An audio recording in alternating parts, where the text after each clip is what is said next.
हमारे पास एक्सरसाइज है 7.1 coordinate geometry, question number 1 का फर्स्ट पार्ट। ठीक है, क्वेश्चन नंबर 1 का फर्स्ट पार्ट कहता है हम लोगों को डिस्टेंस निकालना है इन दो पॉइंट्स के बीच में। तो पॉइंट्स है क्या, ये एक पॉइंट है, ये एक दूसरा पॉइंट है। डिस्टेंस का फॉर्मूला होता है d is equal to x2 minus x1 का square plus y2 minus y1 का स्क्वायर। लेकिन सर x1 x2 है कहाँ, y1 y2 है कहाँ? देखो इसमें से लिखो x1 2 है, y1 3 है, x2 4, y2 1। अब इसके अंदर पुटिंग कर देंगे। x की क्या वैल्यू है, s2 की 4, x1 2, मैं कर रहा हूँ बेटा, y2 1, y1 3, बचा 2 का स्क्वायर, यहाँ बचा माइनस 2 का स्क्वायर।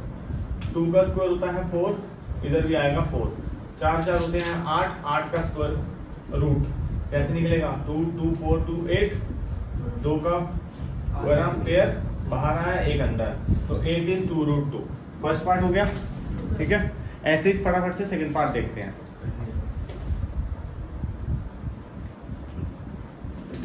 चलो इसका सेकंड पार्ट करो फटाफट, ऊपर देखो। सेकंड पार्ट में लिख रहा हूँ, देख लो। -5 7 -1 3। ठीक है, ले बेटा बुक ले ले। अब यहाँ पे x1 क्या बन गया 5 -5, y1 7, x2 बन गया -1, y2 बन गया 3। चलो जी, इसमें भी सेम डिस्टेंस निकालना है, तो d is equal to root x2 minus x1 का square plus y2 minus y1 का स्क्वायर। चलो जी, अब पुटिंग करनी है। x2 कितनी है -1, x1 कितनी है -5। अब यहाँ पे होती है बच्चों से गलती, यहाँ वाला माइनस को छोड़ के अपने वाला माइनस लगा देते हैं, अपने वाला माइनस को छोड़ के यहाँ वाला माइनस लगा देते हैं। ठीक है, बड़े ध्यान से करना है। पुटिंग करते समय दिमाग नहीं लगाना, बस आंखें चालू रखनी है अपनी। ठीक है ना, विजन स्ट्रॉन्ग होनी चाहिए। प्लस y2 कितना है 3, y1 कितना है 7 प्लस 4। अब ये ध्यान से समझ लो भैया, बहुत प्रॉब्लम आती है आजकल। माइनस माइनस हो गया प्लस, -1 प्लस 5। एक छोटा सा अगर पॉइंट बढ़ भी जाएगा, एक स्टेप बढ़ भी जाएगा तो कोई प्रॉब्लम नहीं है, लेकिन एक्यूरेसी हाई रहनी चाहिए। इसमें माइनस करेंगे क्या आएगा -5 सर 4 आएगा, उसी को लिखा। ठीक है, हो गया। अब इसको करेंगे तो इसमें भी क्या ही आएगा 4 ही आएगा, 4 का स्क्वायर 60 प्लस 4 का स्क्वायर, 4 4 जा 16 प्लस 16 32 कितना आएगा 32। और इसको देखो ध्यान से, 32 को अगर हम लोग रूट निकाले तो कैसे निकलेगा, 2 2 जा 4, 4 2 जा 8, 8 2 जा 16, 16 2 जा 32। पेयर बनाओ, 2 2 बाहर आएंगे, एक 2 अंदर रहेगा, तो 4 root 2 is the answer. Yes sir, second part समझ आया? Yes sir. ठीक है, इसको फटाफट से देखो।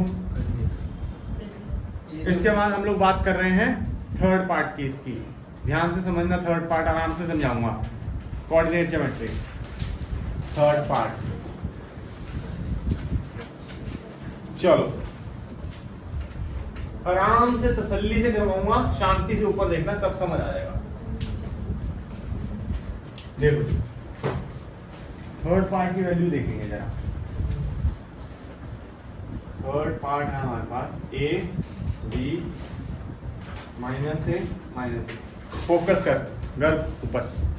हम लोग बात करें कोऑर्डिनेट ज्योमेट्री में डिस्टेंस कैसे निकालते हैं। ये दो कोऑर्डिनेट्स दिए हुए हैं, ये x एक्सिस, ये y एक्सिस, ये x एक्सिस, ये y एक्सिस। इसको कार्टेशियन प्लेन में अगर हम लोग बनाए तो एक चीज कहाँ है, एक चीज कहाँ है हमें पता नहीं है, क्योंकि ये a b -a -b है। ठीक है, हम लोग ये बता सकते हैं हाँ ये इस साइड आएगा या इस साइड आएगा, जैसे -a -b इस साइड आएगा, a b इस साइड आएगा, लेकिन उनकी क्या वैल्यू हमें नहीं पता। इसी तरीके से हम लोगों ने इन दोनों के पॉइंट्स के बीच का डिस्टेंस निकालना है। इन दोनों पॉइंट्स के बीच का क्या निकालना है, डिस्टेंस। फॉर्मूला होता है डिस्टेंस का d is equal to x2 minus x1 का square plus y2 minus y1 का स्क्वायर। लेकिन x2 और x1 है क्या, ऊपर देख। फर्स्ट वाला जो है ऊपर, फर्स्ट वाला जो है इसको x1 मान ले, इसको y1, इसको x2, इसको y2। ठीक है, अब पुटिंग करके काम खत्म करेंगे। x2 क्या है -a, माइनस, सब ऊपर देखो, फोकस करो। x1 क्या है a, y2 क्या है माइनस b, y1 क्या है b। बहुत ज्यादा फोकस करके देखेंगे इस क्वेश्चन को। माइनस माइनस का ये -2 नहीं लग रहा आपको, लग क्या रहा है ही वही -2a का स्क्वायर प्लस -2b का स्क्वायर। अब ध्यान से 2 जो हो गया 4, a का स्क्वायर -2 उड़ गया, ऐसे ही 2 जो 4 b का स्क्वायर।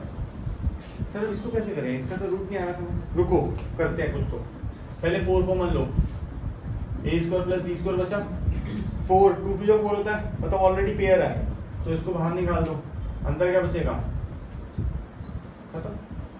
अब ये बाहर नहीं आ सकता, कोई बोले सर a स्क्वायर में से a को बाहर ले आओ, b स्क्वायर में से b को बाहर ले आओ। बेटा अगर यहाँ मल्टीप्लाई होता तो मैं ऐसा कर लेता, लेकिन यहाँ प्लस है, ठीक है, ऐसा हम नहीं कर पाएंगे। This is the final answer. तो इसी के साथ हमारा फर्स्ट क्वेश्चन खत्म होता है। समझ आया?